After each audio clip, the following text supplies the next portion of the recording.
Ótimo dia, filhos de Deus. Nosso devocional Pedras Preciosas do grego, autor Rick Renner. Hoje, 26 de julho. Título: Bondade e Fidelidade. Texto base, Gálatas 5, 22.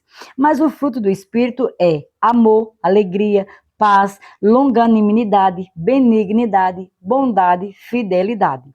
Certa vez, quando eu estava voando de Nova York para outra cidade dos Estados Unidos, notei que um homem sentado ao meu lado estava com a cabeça baixada contra a poltrona.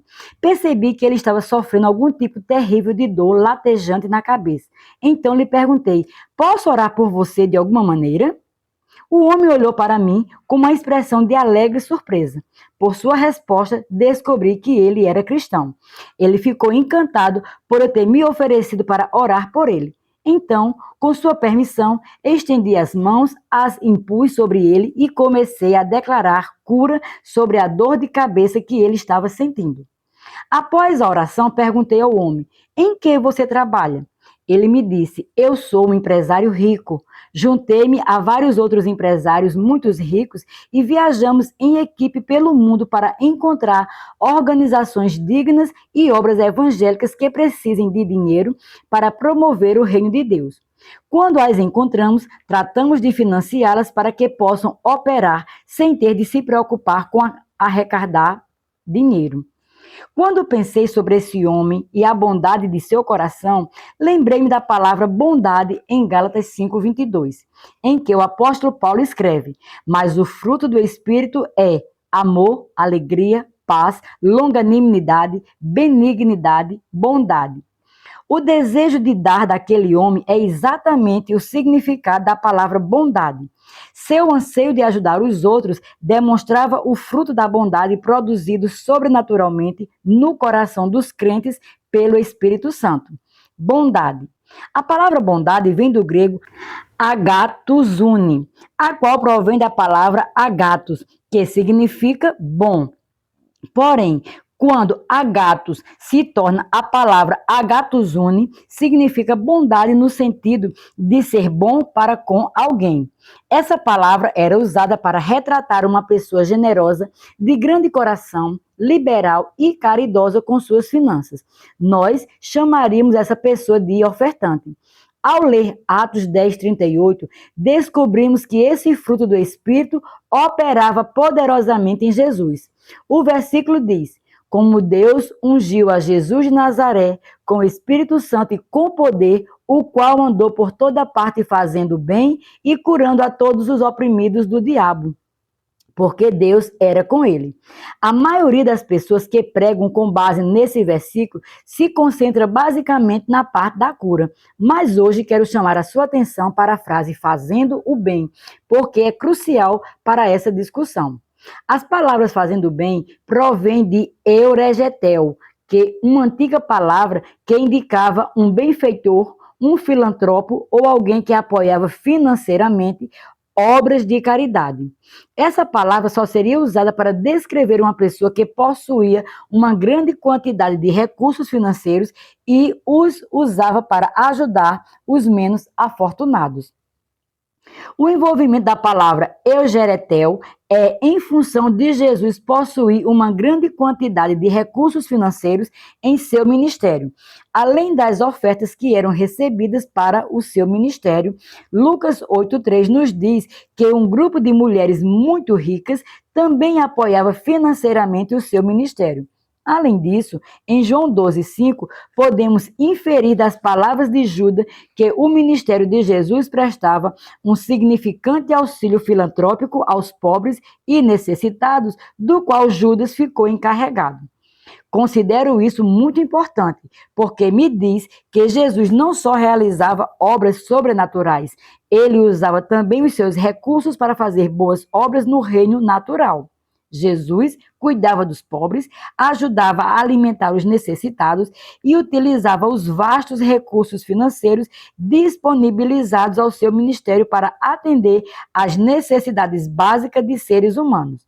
Assim, ele serviu de exemplo para que venhamos a nos empenhar e nos envolver na satisfação de necessidades humanas básicas, porque somos capazes de fazê-lo.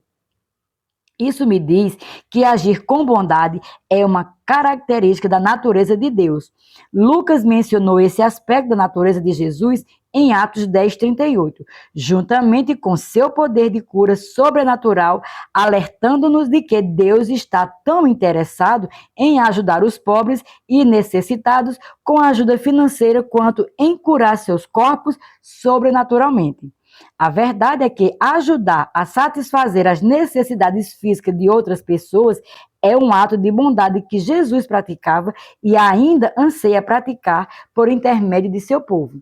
Então, quando a Bíblia nos diz que um dos frutos do Espírito é a bondade, Deus está nos fazendo saber que Ele quer que sejamos altruístas, usando nossos recursos para ajudar a mudar para melhor as condições de vida das pessoas.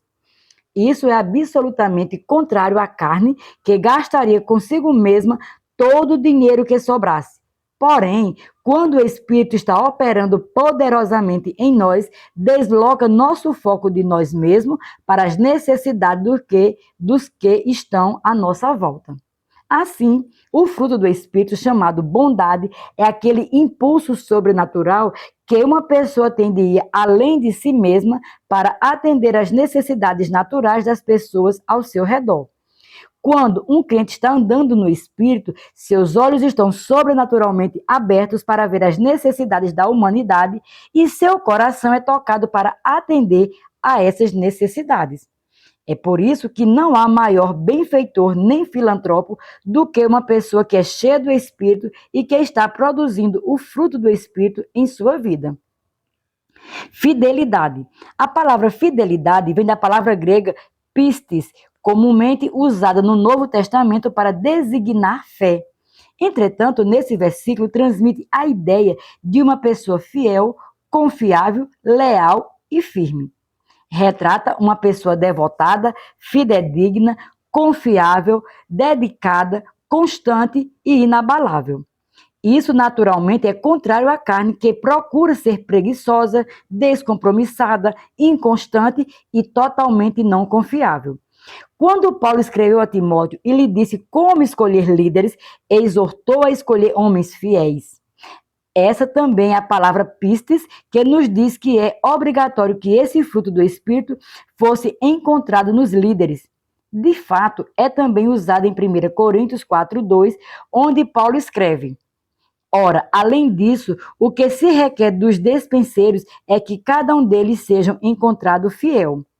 Essa última frase poderia ser traduzida como: é necessário que um homem seja devotado, fidedigno, confiável, dedicado, constante e inabalável.